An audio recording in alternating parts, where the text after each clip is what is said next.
تو آج دنیا کے اوپر وہ ہم سے آگے ہیں، وہ کہاں چلے گئے اور ہم کہاں لڑک کے بیٹھے، اور ہماری حالت کیا ہے، کیا عرب اور کیا عجم۔ تو ہم ابھی تک جو ہے وہ اپنی اس روش سے ہی باز آنے کے لیے تیار نہیں ہیں، اور شکوہ ہمارا یہ ہے کہ ہم دنیا کے اوپر غالب کیوں نہیں ہیں، ہم مغلوب کیوں ہیں۔ مجھے بتائیے، چوریاں ہم کریں، ڈاکے ہم ماریں، لوگوں کے مال ہم لوٹیں، ملاوٹ ہم کریں،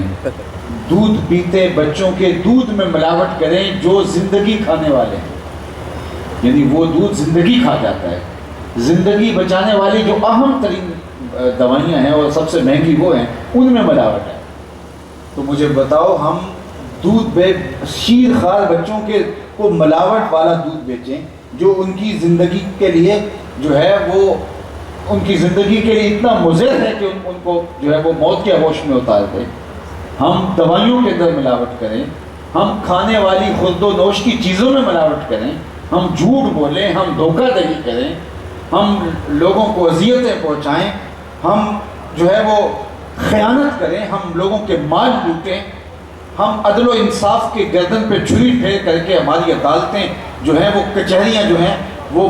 قابل فروخت جگہ بن جائیں، سب سے زیادہ جو ہے وہ انصاف کا قتل منصفین کی عدالتوں میں ہوتا ہو، اور پھر ہم کہیں کہ ہم دنیا سے پیچھے کیوں رہ گئے۔ ہمیں شرم آنی چاہیے کہ ہم یہ بات کیسے کہیں۔ میں اس کی مثال دیتا ہوں کہ ایک افسر خیانت کرتا ہو، جھوٹ بولتا ہو،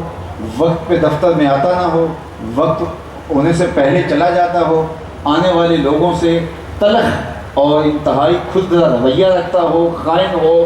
بدتمیز ہو، اور دوسری جانب اس کا ہی کولیگ ہے، وہ دیانتدار ہے، وقت پہ آتا ہے، وقت پہ جاتا ہے، کام کرتا ہے، رشوت نہیں لیتا، تو ہم کہیں کہ جناب ہمیں ترقی کیوں نہیں ہوئی، اسے کیوں ہوئی ہے؟ تو مجھے بتاؤ، وہ کوئی پاگل ہے کہ جو آپ کو ترقی دے گا اور اسے نہیں دے گا؟ وہ غیر مسلم بھی ہوا تو کام دیکھا جاتا ہے، کہتے ہیں کم دیکھا جاتا ہے، چم نہیں دیکھا جاتا۔ تو وہ اگر محنت کرے گا، اقبال نے جب وہ شکوے کی زبان کھولی نا تو اس میں کہا کہ کافر کو دیے حور و قصور ہم اور مومن کے لیے فقط وعدہ ہے حور، تو اس کے جواب میں کہا کہ مسلم آئین ہوا کافر تو ملے حور و قصور۔ ان کو حور و قصور ایسے نہیں دے دیے، وہ مسلمانوں والے آئین اختیار کیے انہوں نے، تو پھر ان کو حور و قصور دیے۔ تم میں کوئی حوروں کا چاہنے والا ہی نہیں، جلوائے طور تو موجود ہے، کوئی موسیٰ ہی نہیں۔ تم نے خود ہی اب اپلائی نہیں کیا، تم نے اپنے آپ کو میرٹ پہ کھڑا ہی نہیں لا کے کیا، اور تم کہتے ہو ہم کرپٹ ہیں، جھوٹے ہیں، مکار ہیں، رشوت خور ہیں، خائن ہیں، وقت پہ آتے نہیں۔ لیکن اس کو ترقی نہیں ملنی چاہیے، ہمیں ملنی چاہیے۔ ہمیں کیوں ملے گی؟ اس لیے کہ محنت تو وہ کرتا ہے اور